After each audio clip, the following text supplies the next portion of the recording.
Irmãos, nós estamos aqui mais uma vez com o intuito de prestar um culto ao nosso Deus, aprender mais uma porção da palavra e que nós possamos agradecê-lo pela semana que se findou e por esta semana que se inicia. Eu estarei fazendo uma oração pedindo a orientação de Deus a esta atividade. Senhor Deus, nosso Pai, nós agradecemos por esta oportunidade de estarmos aqui reunidos para louvarmos e bendizermos o Teu santo nome.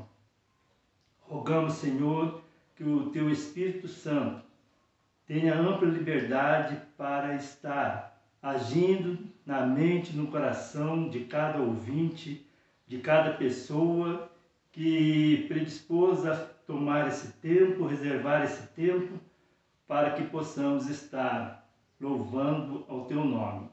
Obrigado, Senhor, pelas bênçãos que o Senhor tem derramado sobre as nossas vidas. Obrigado, Senhor, pois sabemos que em qualquer circunstância que nós estivermos enfrentando, o Senhor estará conosco, o Senhor estará nos apoiando, o Senhor estará nos ajudando. Nós agradecemos ao Pai, não por mérito nosso, mas oramos em nome daquele que nos salvou, que nos resgatou, que deu a sua vida por nós. Em nome de Cristo, Teu Filho amado, nosso Senhor e Salvador, é que o oramos. Amém. Irmãos, nós vamos fazer a leitura bíblica que se encontra no livro de Isaías, no capítulo 53. Isaías 53, os versículos 4 e 5. Profeta Isaías, capítulo 53, os versículos 4 e 5. Que nos diz o seguinte: certamente Ele tomou sobre si as nossas enfermidades e as nossas dores levou sobre si. E nós o reputávamos por aflito, ferido de Deus e oprimido. Mas ele foi traspassado pelas nossas transgressões e moído pelas nossas iniquidades. O castigo que nos traz a paz estava sobre ele, e pelas suas pisaduras fomos sarados. Irmãos, Jesus na cruz nos deu plena cura e libertação da culpa, o pecado que corrói a alma e distancia-nos de Deus. Em Jesus nós temos a certeza que a nossa vida não é determinada pelos erros do passado. Nele nós podemos nos sentir perdoados e acolhidos pelo Pai como filhos. Nele podemos ter esperança do futuro e, como diz o apóstolo Paulo, esquecendo-me das coisas que para trás ficam e avançando para as que diante de mim estão, prossigo para o alvo, para o prêmio da soberana vocação de Deus em Cristo Jesus, conforme Filipenses 3,13. Aceite o perdão de Jesus e deixe o sentimento de culpa, o pecado, aos pés da cruz. Nós vamos estar entoando o hino de número 107, intitulado Aos Pés da Cruz, e esse hino nos traz uma mensagem muito linda. Na sua quarta estrofe ele diz: junto à cruz, ardendo em fé, sem temor vigio, firme até a pátria ver, santa além do rio. Após este hino, eu passo a palavra ao reverendo Guilherme, que vai nos trazer o estudo de hoje.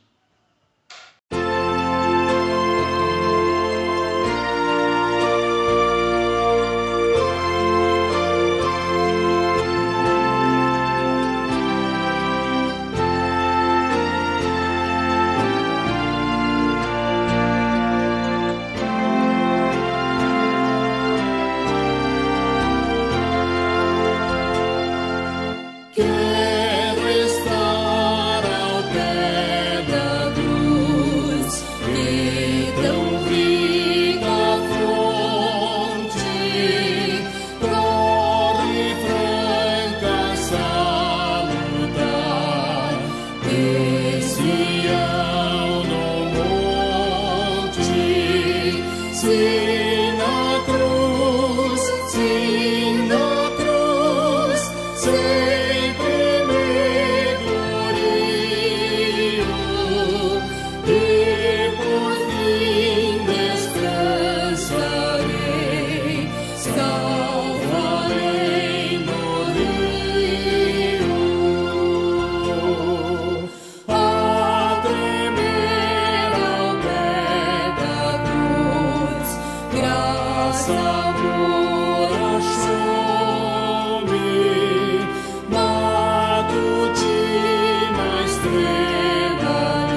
junto à cruz ardendo em fé, sem temor vigio, firme até a pátria ver, santa além do rio, sim na cruz, sim na cruz, sempre me glorio, e por fim descansarei, salvo além do rio.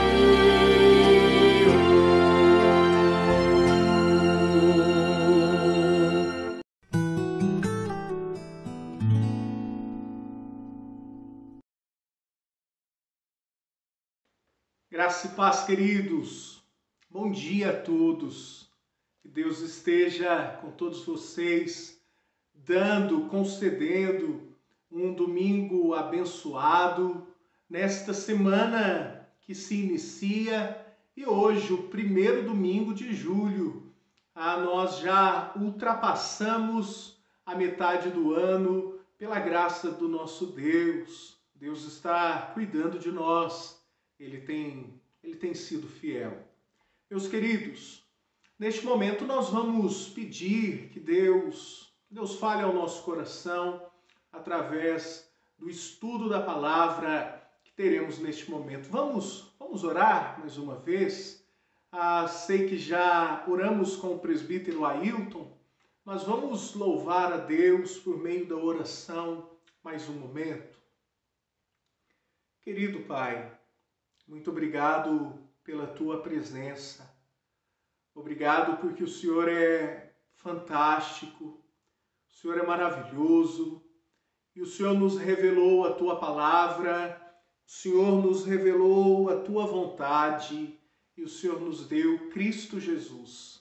E é por meio dele que pedimos a ti que neste momento o Senhor venha falar ao nosso coração em nome de Jesus. Amém. Queridos, na semana passada nós demos início a uma pequena reflexão a respeito das glórias do céu e os pavores do inferno.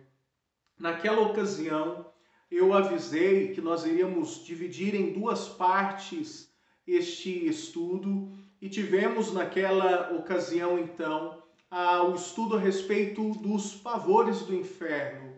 E hoje nós vamos falar um pouco a respeito das glórias do céu. Que maravilha para o cristão é refletir, é pensar a respeito da eternidade com o Senhor Jesus.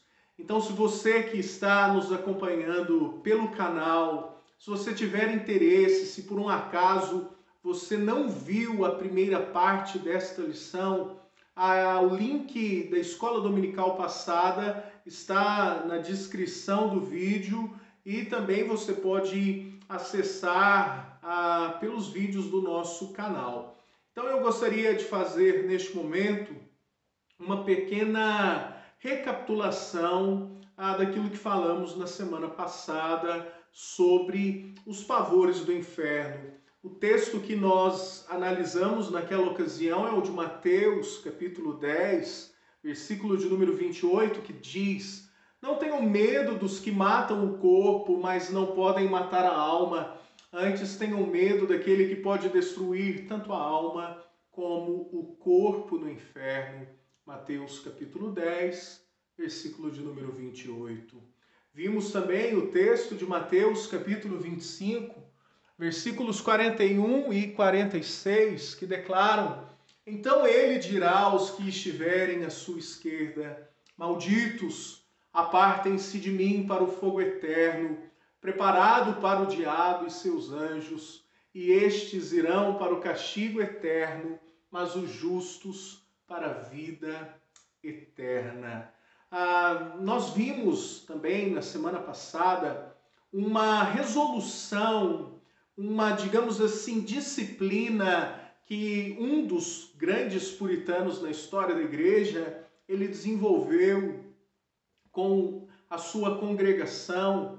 Então, o que ocorre, né? John Dodge, ele dizia que todo dia, logo ao acordar, logo de manhã, você deveria ter 3 pensamentos. Primeiro, eu vou morrer. Isso é óbvio, nós vamos morrer um dia. Então ele dizia, você deve pensar o óbvio, eu vou morrer. Segundo, eu posso morrer antes do anoitecer. Terceiro, caso eu morra, qual será o destino da minha alma? Eu irei para o céu ou irei para o inferno? Então John Dodge dizia da importância de você refletir a respeito disso.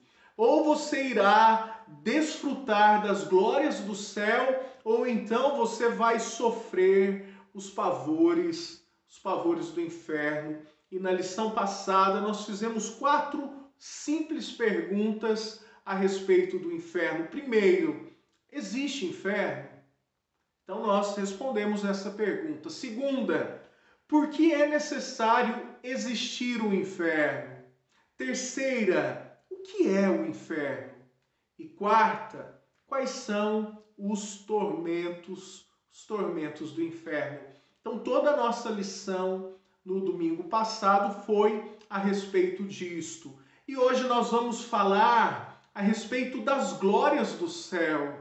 E então nós mudamos completamente. Nós saímos de uma realidade completamente perdida, sem esperança, e vamos então agora ser transportados para aquilo que é a esperança do cristão. E nós vamos continuar usando como base os ensinos, os estudos de um dos grandes pastores presbiterianos da história, chamado Christopher Love, que viveu entre 1618 a 1651. Um dos seus últimos escritos registrados, ele disse: Senhor, bendigo a Deus, o meu coração, ele está no céu, e eu estou bem.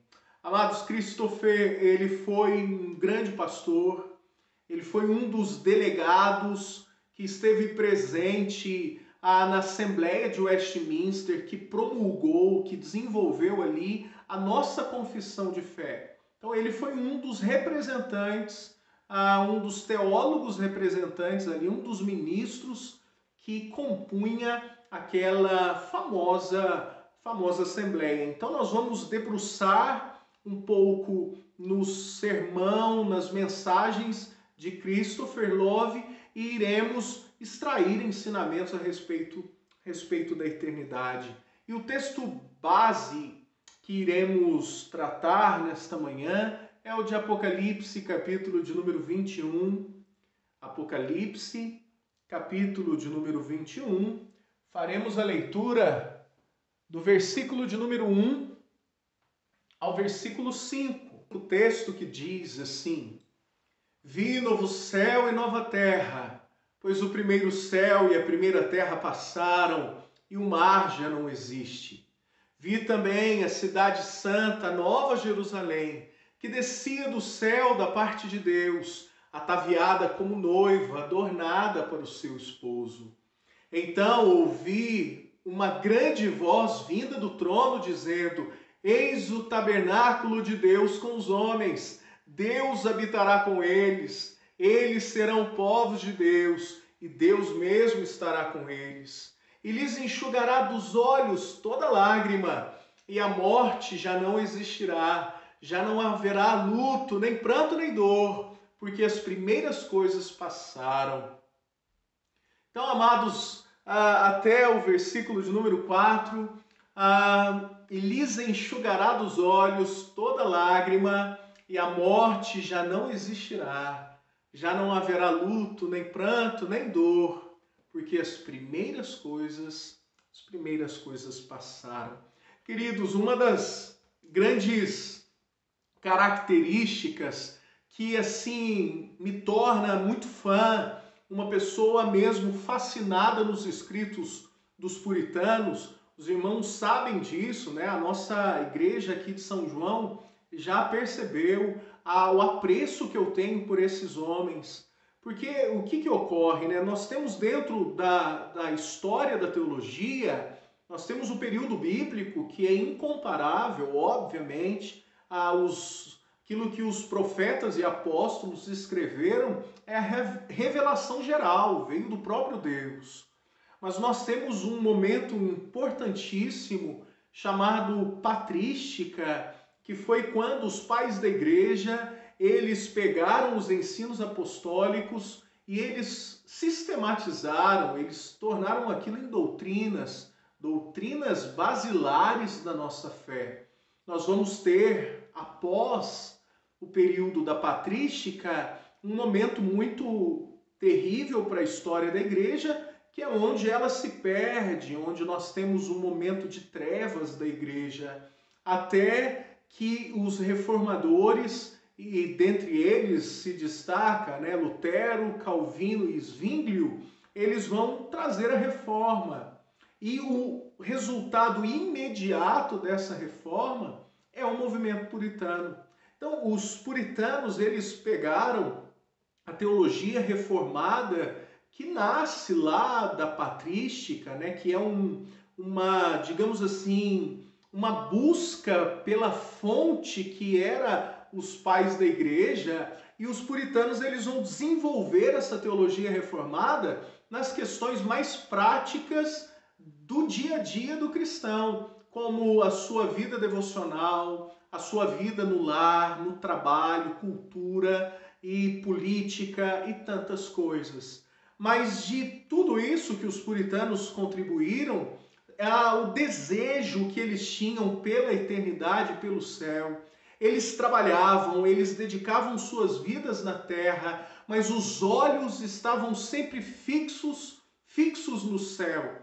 Então, se você olhasse para a Inglaterra, por exemplo, do século XVII, você ia perceber ali dias turbulentos, brigas políticas, a monarquia inglesa brigando contra os parlamentares. Você tinha de um lado o povo que desejava a manutenção da monarquia e do outro lado o povo que queria exterminar a monarquia, instituir um sistema parlamentar somente, né, representativo. E no meio disso tudo você tem a igreja, e você tinha os pastores. Você tinha, por exemplo, pastores como John Bunyan, que foi preso por causa de um rei. E você tinha pastores como Christopher, que foi preso não por causa de reis, mas por causa de parlamentares. Então havia uma turbulência política, altos impostos, uma imoralidade muito grande na população e aquele povo clamando por pureza, por santidade, por uma busca maior da presença de Deus. E eles tinham um grande apreço pelo céu. Eu vou destacar alguns escritos, por exemplo, Thomas Goodwin, ele dizia o seguinte: não há nada mais poderoso para trazer homens a Cristo e não há nada mais encorajador para os piedosos que o fato de poderem caminhar com disposição e ânimo pelas aflições desta vida, de poderem atravessar o mundo mal com o coração erguido ao céu. Então veja, ele está dizendo que a ferramenta mais poderosa para trazer homens a Cristo é o Evangelho. E o Evangelho, ele é encorajador. Por quê? Porque ele nos ergue ao céu. Ele nos ergue a uma redenção. Christopher, como eu falei há pouco tempo, ele foi preso por causa de um ambiente político. E a história diz que no último encontro que ele teve com sua esposa, ele manifestou muita esperança na glória. E foi registrado algo que ele disse para ela, que foi o seguinte: assim que a minha cabeça for separada do meu corpo, ela será unida a Cristo, o meu cabeça no céu. E eu estou convicto de que amanhã subirei até Tower Hill, lugar onde ele seria morto, para ser eternamente martirizado para meu Redentor, tendo tanta alegria quanto eu tive quando fui à igreja de Giles para me casar contigo. Então veja bem, ele está dizendo, olha, amanhã eu vou ser decapitado. A minha cabeça será separada do meu corpo. E isso para mim não é nenhum motivo de tristeza. Isso para mim não é nenhum motivo de espanto, porque eu serei ligado à cabeça de Cristo, eu serei ligado ao corpo de Cristo, eu estarei unido a Ele. E ele diz então para sua esposa, a minha alegria está tão grande no meu coração, quanto aquele dia em que eu me uni a você na igreja e nos casamos. Então veja a estima, o apreço que esses homens eles tinham pelo céu.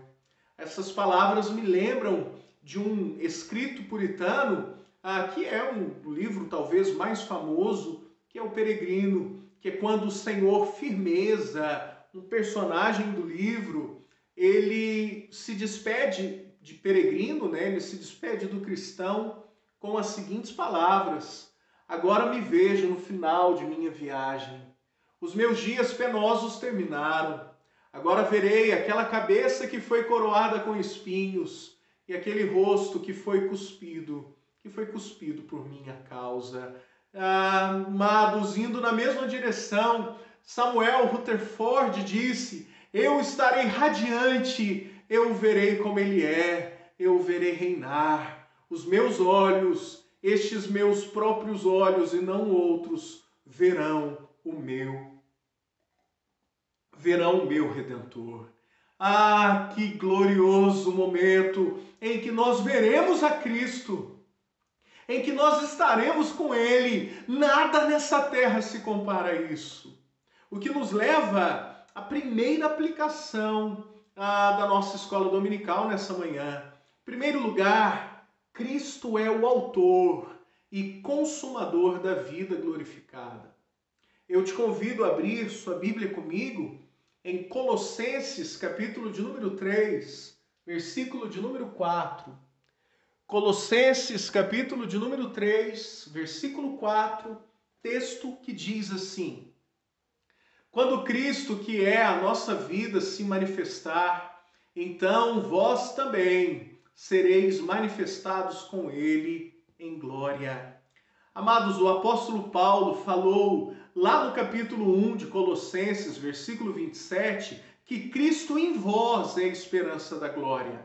Logo, a nossa esperança da glória, a nossa esperança de alguém ser o autor e também o consumador desta vida glorificada é Cristo. Ele é a razão do céu. Amados, Cristo é o céu. Há uma canção muito interessante, muito bonita, inclusive ela estará no pós-lúdio dessa escola dominical, que declara que Cristo é o céu. Cristo é o céu para mim. E era exatamente isso que era para aqueles homens no passado. O céu, a eternidade é Cristo. Esse era o ensino padrão puritano e a característica forte entre os delegados, entre os pastores de Westminster. Entre eles, o nosso pastor que está como base na escola dessa manhã. Conforme observa um dos teólogos, chamado Richard Sibbes, ele diz, sem Cristo o céu não é céu. É melhor estar em qualquer outro lugar com Cristo do que estar no próprio céu sem Ele. Sem Cristo, todas as iguarias não passam de um banquete fúnebre. Preste muita atenção no que eu vou dizer. Se você não tem nenhuma comunhão com Cristo nessa terra, o céu não é lugar para você. Porque o céu é Cristo. porque o céu é ter comunhão com Ele. Se Cristo não irradia o teu coração nessa terra, se Cristo não é a tua esperança, se Cristo não é o teu prazer, o teu deleite, se Cristo não é da vida o melhor para você, o céu não fará sentido. O céu não terá nenhum prazer, muito embora haja ali todas as delícias deste mundo. No céu há a paz, o amor, não há dor nenhuma. Mas se você não tem comunhão com Cristo aqui, o céu não faz nenhum sentido. Em segundo lugar, nós temos a vida glorificada em corpo e alma. A 1 Coríntios, capítulo de número 15, eu peço, por favor, a você abrir comigo. 1 Coríntios, capítulo 15, o texto também para os nossos queridos que estão nos acompanhando pelo YouTube, ele será projetado. 1 Coríntios, capítulo 15, eu vou fazer a leitura a partir do versículo de número 50. Isto afirmo, irmãos, que a carne e o sangue não podem herdar o reino de Deus, nem a corrupção herdar a incorrupção. Eis que vos digo um mistério, nem todos dormiremos, mas transformados seremos todos. No momento, no abrir e fechar de olhos, ao ressoar da última trombeta, a trombeta soará, os mortos ressuscitarão incorruptíveis, e nós seremos transformados. Amados, a vida glorificada em Cristo, ela é uma união novamente do nosso corpo com a alma, com o espírito. Nós morreremos, a morte é certa. E a não ser que Cristo volte antes da nossa morte, fato é que morreremos. Todavia, esta vida glorificada, ela nos dá um novo corpo. Obviamente que este corpo que será ressuscitado é o mesmo corpo que morreu, que foi sepultado. O padrão para essa ressurreição é Cristo. Então, Cristo morreu, foi sepultado. O mesmo corpo de Jesus que foi sepultado, aquele corpo foi ressuscitado e foi também glorificado. Aquele corpo ainda carrega cicatrizes, mas agora ele está glorificado. Ele não pode novamente vir a morrer. Aquele corpo não pode passar por nenhuma ferida e nenhuma enfermidade. As glórias do céu nos apontam para uma vida, para uma nova vida. Uma união que nunca mais será dividida, separada entre o nosso espírito e o nosso corpo. Em terceiro lugar, a vida glorificada no novo céu e na nova terra. Apocalipse, capítulo 21, versículo 1, declara: vi novo céu e vi nova terra. Vi novo céu e vi nova terra. O que ocorre? Para muitos, Deus vai destruir a terra e Deus vai fazer do nada um novo céu e uma nova terra. Só que aí nós temos um probleminha, tá bom? Que é a língua grega, que foi utilizada por João para escrever Apocalipse. O que ocorre? Na língua grega existem duas maneiras de se remeter a algo novo, ou de dizer, se referir a algo novo. A primeira expressão utilizada é algo que é novo na sua origem e algo que é novo em sua qualidade. O primeiro termo, neos, é usado para algo criado a partir do nada, relacionado com a sua origem, e o segundo, kainos, geralmente indica novidade em termos de qualidade e não de tempo, origem. O que acontece? Deixa eu explicar melhor para vocês. Quando Deus criou os céus e a terra, não existia nada. Não existia céu e não existia terra. Então Deus criou os céus e criou a terra. Gênesis capítulo 1, versículo 1. Os teólogos chamam esse processo criativo de Deus, eles usam uma expressão chamada ex nihilo. O que isso significa? Que Deus criou o céu e Deus criou a terra do nada. Absolutamente nada existia. Na língua grega, tempos depois, Antigo Testamento hebraico, Novo Testamento grego. Na língua grega, você tem duas palavras para dizer que algo é novo. A primeira é a palavra neo. Ela é parecida com aquilo que Deus fez em Gênesis, que é quando você não tem nada e aquilo é criado. Vou dar um exemplo, Vamos supor que eu não tenha nenhuma caneta nas minhas mãos, ok? Então eu não tenho nenhuma caneta aqui. E quando vê do nada, eu passo a ter. Então, esta caneta ela não foi criada, Ela não existia antes, ela não tinha antes, então ela foi criada. Ela é uma nova caneta. Eu não a tinha e eu passei a ter. Ela foi criada. Agora imagine comigo um carro que já existia. Esse carro ele já foi criado.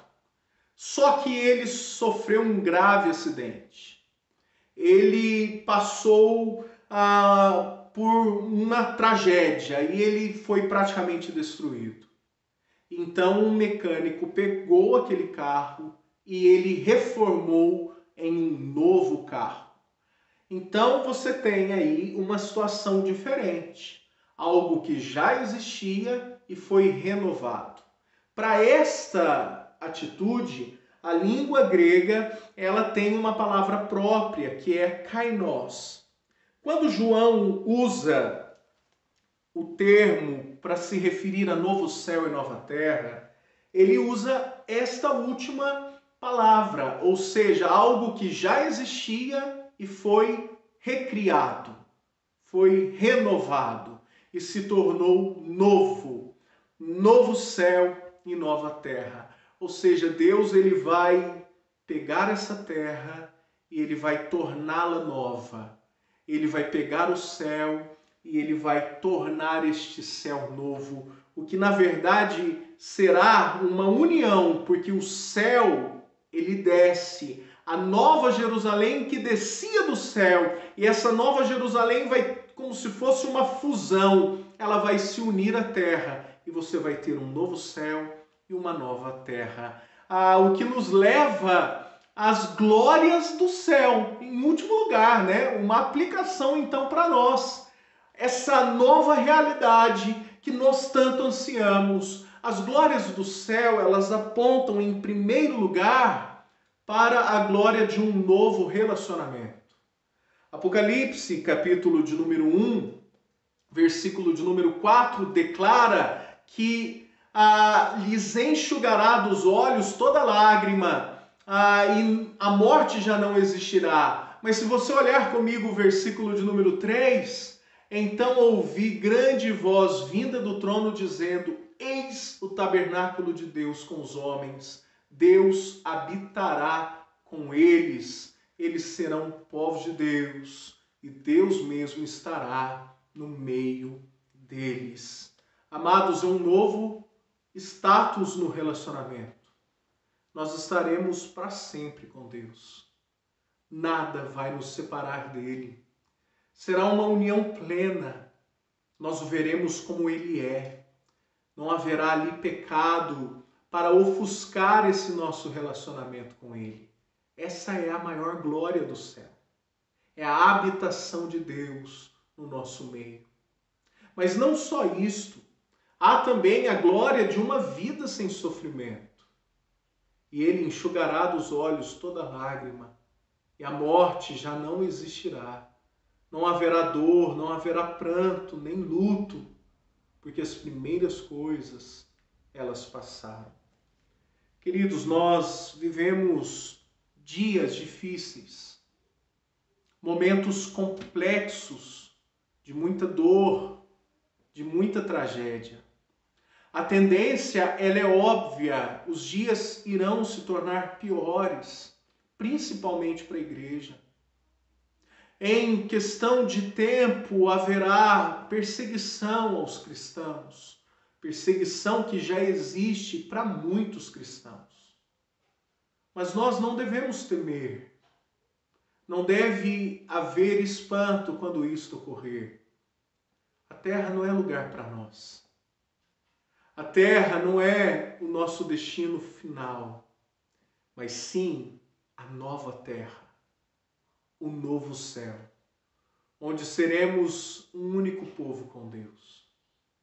Que a esperança enche o teu coração. Que Deus esteja com você. Eu vou orar mais uma vez e eu peço que você acompanhe comigo neste momento. Vamos falar com Deus. Logo após a oração, eu passo novamente a palavra ao nosso presbítero Ailton. Oremos, queridos. Pai, a nossa esperança está em Ti. Nós depositamos o nosso coração diante do Senhor e pedimos que o Senhor venha guardar a nossa fé. Sabemos que estamos guardados e seguros em Ti e nós confiamos no Senhor as nossas vidas, em nome de Jesus. Amém. Irmãos, nós agradecemos a mensagem que o reverendo Guilherme nos trouxe, que Deus possa estar aplicando-a em nossa vida e que nós possamos estar colocando em prática no nosso viver diário. Nós vamos encerrar entoando o hino de número 349, intitulado Dia do Senhor. Hino de número 349, é um hino novo e tem uma mensagem muito bonita falando sobre o dia de hoje, que é o dia do Senhor. Hoje é o dia do Senhor, entoai o seu louvor e adorai-o com fervor, glória ao nosso Deus. Na sua estrofe 4, hoje é dia de perdão. Deus convida o coração a aceitar a redenção, glória ao nosso Deus. Após entoarmos este hino, estaremos encerrando as nossas atividades de hoje.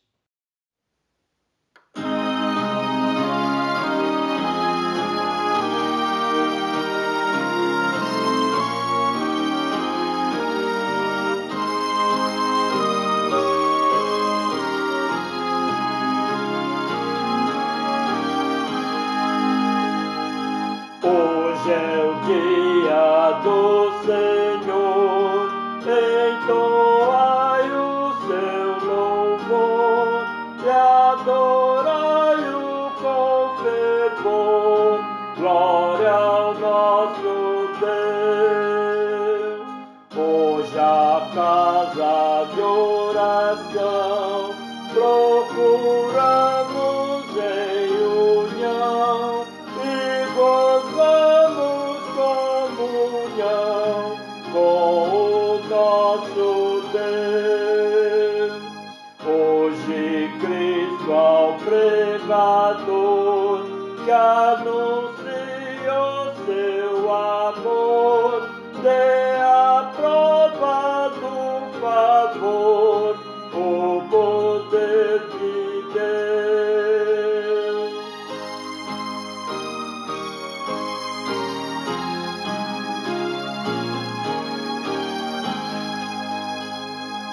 Hoje é dia de perdão, Deus convida o coração a aceitar a redenção, glória ao nosso Deus.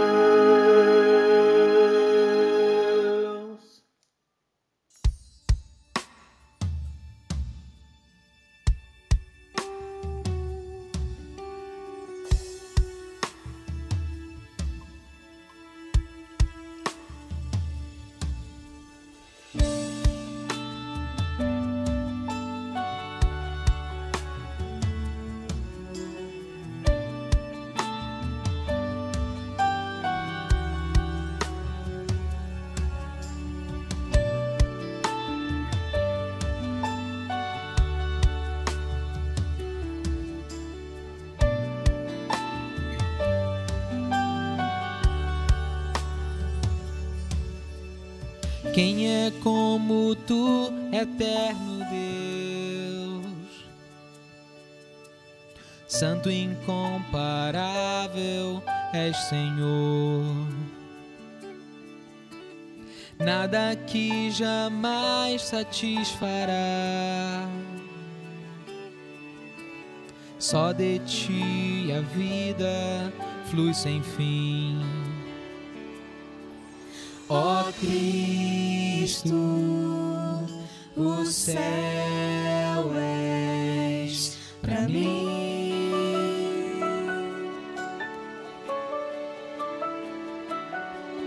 Ó Cristo, o céu és pra mim.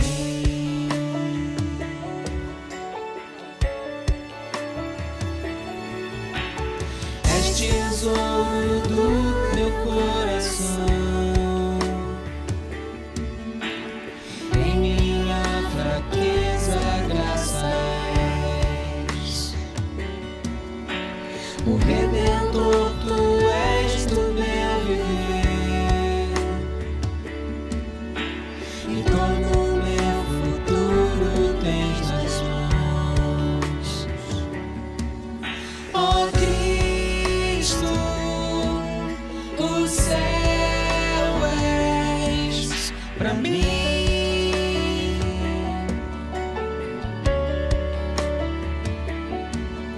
Ó Cristo, o céu és pra mim.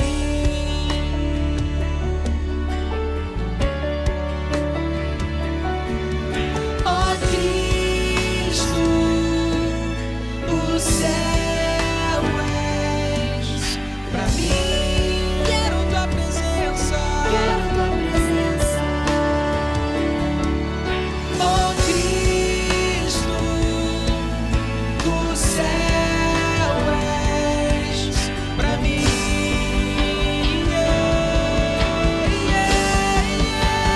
Se cantamos, ó Cristo, só tu és o céu pra mim, ó Cristo,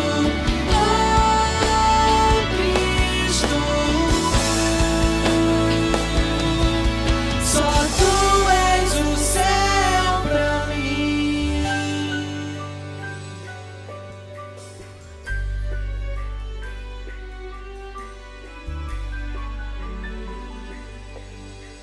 E todo o meu viver é esperar, sim, um momento de tua face ver, pois nada neste mundo satisfaz. Cristo és porção do meu viver, pois nada neste mundo satisfaz. Cristo és porção do meu viver, Cristo és porção do meu viver. Yeah. Oh Cristo, o céu és pra mim.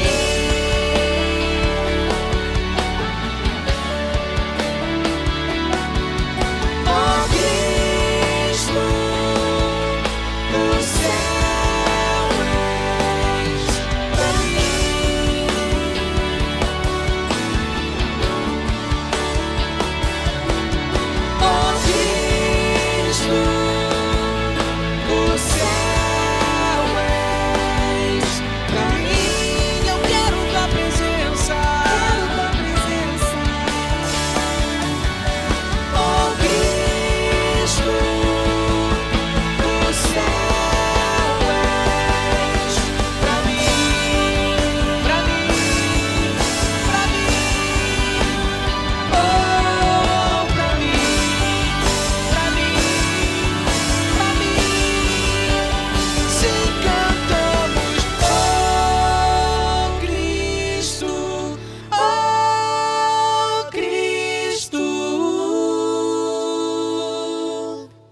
só tu és o céu.